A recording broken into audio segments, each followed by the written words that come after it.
اگر عورت ہے یا مرد ہے طواف کر چکا، وضو ٹوٹ گیا، تو اب صفا مروہ بغیر وضو کے بھی ہو سکتی، لیکن افضل یہ ہے کہ وہ بھی وضو کر کے کرے۔ اب تو صفا کے اندر بھی وضو کی جگہ بنی ہوئی ہے، تو تکلیف کیا ہے؟ پہلے تو تکلیف ہوتی تھی نا کہ حمام جاؤ، اب تو وہاں بنے ہوئے ہیں۔ اچھا نیچے اترو تو پھر سارے تقریباً سینکڑوں حمام بنے ہوئے ہیں۔ اچھا ہے کہ وضو کر کے آپ کریں، ورنہ اگر بغیر وضو کے کریں تو پھر بھی جائز ہے۔ قصر نماز میں سنت اور نفل معاف ہے، اگر وقت ہے پڑھنا چاہو تو ثواب ہوگا، لیکن وہ سنتیں پوری پڑھنی پڑیں گی۔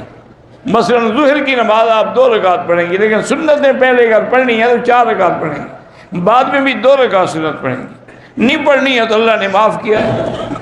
ہم مکے میں رہنے والے ہیں، طائف سیر کرنے گئے تھے۔ بہرحال طائف جانا ہے تو حنفی مسلک میں عمرہ لازمی ہے، وہ میقات ہے۔ باقی ائمہ کہتے ہیں اس کی نیت چونکہ عمرے کی نہیں تھی، اگر نہ کرے تو دم نہیں پڑے گی، وہ سیر کے لیے کیا۔ عصر کے بعد مسجد قباء میں 2 رکعت پڑھنا ناجائز ہے، اگر جائیں تو وہاں بیٹھ جائیں، مغرب پڑھ لیں۔ مسلمانوں پر زوال کیوں آ رہا ہے؟ اسلام جو ہم نے چھوڑ دیا، وہ معزز تھے زمانے میں مسلمان ہو کر، ہم خوار ہیں آج تارک قرآن ہو کر۔ اب ہم تو نام کے مسلمان ہیں، لم یبق من الاسلام الا اسمہ ولا من القرآن الا رسمہ۔ اب نام رہ گیا مسلمان مسلمان، اور قرآن کے بھی لکھے ہوئے لفظ ہیں، عمل نہیں ہے۔ ماں باپ کی اجازت کے بغیر لڑکی کسی لڑکے سے شادی کر سکتی ہے؟ بالکل نہیں کر سکتی، اور نکاح ہی نہیں ہوگا، لا نکاح الا بولی، ان کی اجازت کے بغیر نکاح ہی نہیں۔ اگر کریں گے تو ساری زندگی زنا کرتی رہیں گے۔ امام نے سجدہ تلاوت والی صورت پڑھی، ہمیں پتہ نہیں چلا، امام سجدے میں چلا گیا، ہم رکوع میں چلے گئے، ٹھیک ہو، آپ کی بھی نماز ہو گئی۔ جو کھڑے رہے رکوع میں بھی نہیں گئے، ان کی نماز نہیں ہوئی۔ میں عمرے کے لیے آیا، عمرہ مکمل کیا، بال جدے میں کٹوائے ہیں، دم پڑ گئی۔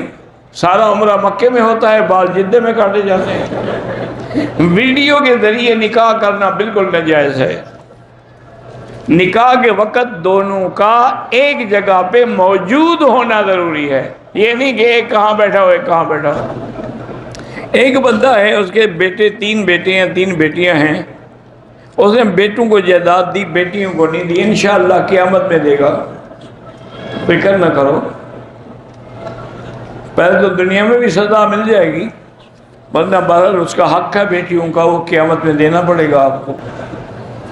اگر ایک آدمی 2 یا 3 طواف کرے، ہر طواف ختم کر کے دوسرے کے لیے پھر نیت کرے۔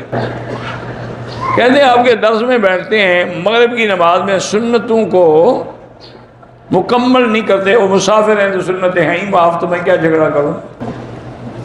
چرس، افیون، بھنگ، ان کا زکوٰۃ ان کو مٹا دینا چاہیے، زکوٰۃ کیا دینی ہے، سب کو جلا دو۔ جب چیز ہی حرام ہے، حرام کی زکوٰۃ دو گے اللہ کو؟ اگر حیض شروع ہو جائے، اب ٹیبلیٹ کھانے کا کوئی فائدہ نہیں ہے، تو پہلے گولیاں کھاتی، حیض شروع ہی نہ ہوتا، اب ہو گیا ہے تو پورا کرو۔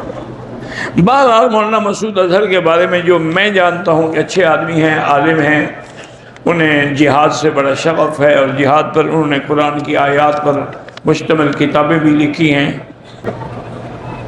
میری نمازیں جو چھوٹ گئی، سب سے پہلے توبہ کریں، اس کے بعد جتنے دن ہے قضا پڑھتے رہیں۔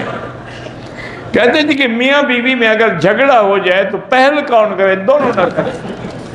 یہ تو ہے گھریلو مسائل کا، مجھ سے کیا تعلق ہے؟ مجھ سے پوچھتے ہو؟